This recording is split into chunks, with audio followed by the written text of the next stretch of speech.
One of the most difficult things about what I talk about is get people to drop their preconceived notions, their preconceived ideas, it can't be happening, this is impossible. To drop those kinds of obstacles and just take a look at the evidence.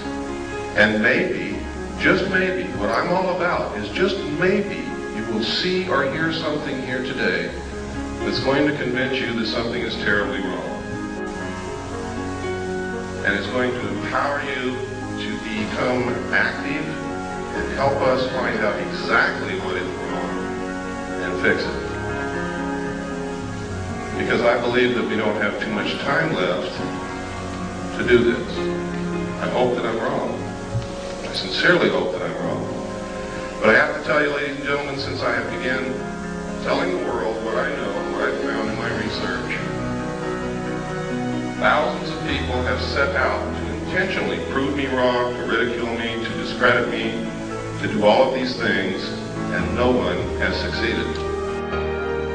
Hello, my name is Keith Thompson, and I am an independent investigative researcher, and I have devoted my life to researching the truth about our world. If you are a Fox News watcher or a CNN watcher who only believes what is on TV, this film is not for you. He voted. Hillary watching tonight. You just got an endorsement. I just heard the word no. I was touched when she cried. If you are a Bush supporter, a Clinton supporter, a McCain supporter, or an Obama supporter, this film is not for you. If you question the versions of reality we are presented with, be it from the media or the government, this film is for you. I have done many debates. I have debunked part 1 of Zeitgeist, and I'm a Christian. But this film is bound to open up anyone's eyes who watches it. This film is going to expose the satanic empire that controls the world. We will be looking at the Illuminati, the New World Order, cults, the plan to destroy Christianity, Freemasonry, and the Vatican. Before we begin, it is absolutely crucial that you understand what it is that I do. I expose the unsugar-coated truth, but at the same time, I give people hope, and God is on our side. If you are an atheist, I'm just letting you know, right now, that you have fallen for the great deception from the New World Order. In this film, I hope to wake people up, as many as possible. By doing this, I have already sealed my fate, so spread this video around to everyone you know.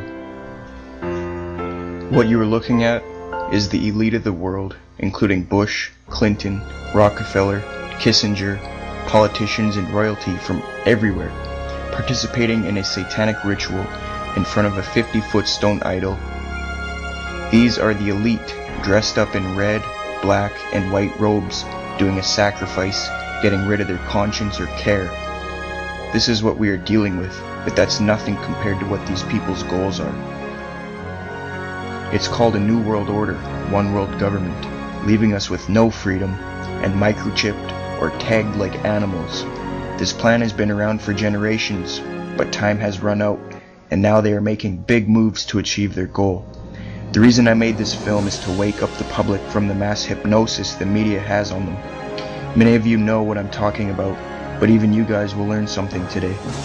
During the Bush presidency, there has been a mass awakening in America, and the statistics show that people are waking up slowly. This film will seal the deal, and I hope everybody references it when convincing your friends and loved ones of this truth. This is not a game, this is very serious, and my life, like Cooper's, and many before me, is in jeopardy for releasing this information.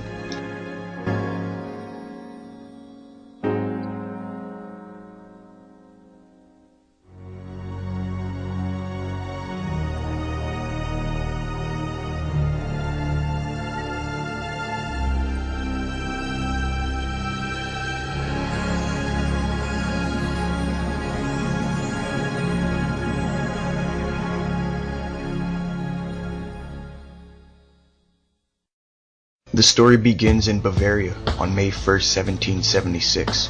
May 1st is now the satanic holiday of Beltane. Adam Weishaupt, Anton von Mussenhausen, Merz Tiberius, Franz Xavier Zwack, and Adolf Baron von Nige formed the Order of the Illuminati. Weishaupt's philosophy was that the Illuminati should rule the world. Adam Weishaupt said the following, quote, The great strength of our order lies in its concealment. Let it never appear in any place in its own name, but by another name and another activity. None is fitter than Freemasonry. The public is accustomed to it, expect little from it, and therefore takes little notice of it." Unquote. So it was said, they would infiltrate Freemasonry to achieve their goal. The one who helped Weishaupt gain admission into lodges was Adolf Baron von Nige. Adolf attained the highest degree of the Knights Templar, the Cypric Knight, in 1777 at Hanau. Here's a depiction of a Knights Templar initiation ritual. From late 1777 and onward, Weishaupt and his order infiltrated Masonic lodges all over Belgium, Austria, France, Holland, Denmark, Sweden, Poland, Hungary, and Italy. One of Weishaupt's first initiates, Louis Philippe Joseph, Duke of Orleans, had already been initiated into the French Grand Lodge, and according to Mackey's Encyclopedia, he was elected Grand Master in 1773 upon the death of Count de Clermont. Weishaupt stated that the plan for the New World Order could not successfully be executed in any other way than through secret societies that gradually and quietly took over government. The Illuminati gained significant control on July 16, 1782, at the Masonic Congress of Wilhelmsbad. This meeting included Masons from all over Europe and Illuminati members such as von Nige. Here the Illuminati spread their doctrine and promoted their ideology. This allowed them to solidify their control over Masonic lodges of Europe and to be viewed as the leaders of the occult One World movement. The Congress was held at Mayor Amschel Rothschild's castle in Wilhelmsbad. The Congress included representatives of all secret societies, Martinists as well as Freemasons and Illuminati. This historian Nesta Webster tells us this: "Those in the Congress were under oath to reveal nothing. One such Mason, Comte d'Ivory, a member of the Martinist Lodge at Lyons, returning from the Congress, could not conceal his alarm, and when questioned on the tragic secrets, he had brought back with him this reply, quote, 'I will not confide them to you. I can only tell you that this is very much more serious than you think. The conspiracy which is being woven is so well thought out that it will be, so to speak, impossible for the monarchy and the church to escape it.'" That's from his biographer M. Costa Bergerard.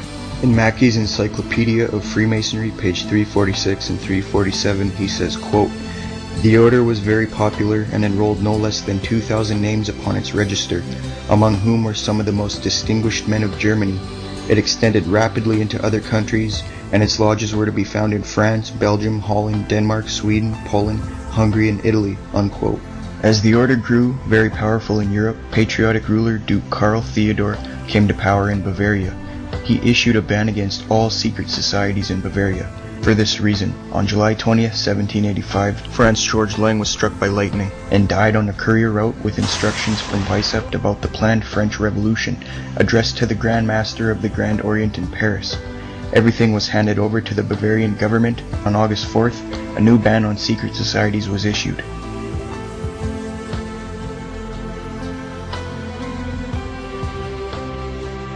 On February 11th, Weishaupt was discharged and forbidden to live in Ingolstadt or Munich. On February 16th, he went underground and was hidden by his Illuminati brother, Joseph Martin. A few days later, he fled to Nuremberg for a short while, and then traveled to the free city of Rathenberg, where he continued his activities underground. Although the Bavarian government arrested as many Illuminati members as they could possibly find, and even had 4 testify exposing the satanic nature of its aims, by this point the Illuminati so thoroughly enmeshed itself into Freemasonry across Europe, there was no telling where Illuminism ended and Freemasonry began. The documents that were seized by the Bavarian government were sent to all European leaders to warn them, but there was a failure to heed warning. Some of the European leaders had already fallen under the influence of the Illuminati, and others found it just too difficult to believe.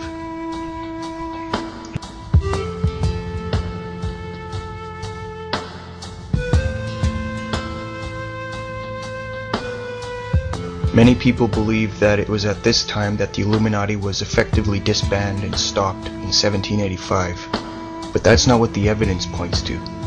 We know from credible sources that the Illuminati spread all over Europe and got no less than 3,000 members, so how could the Bavarian government control that? It doesn't make sense.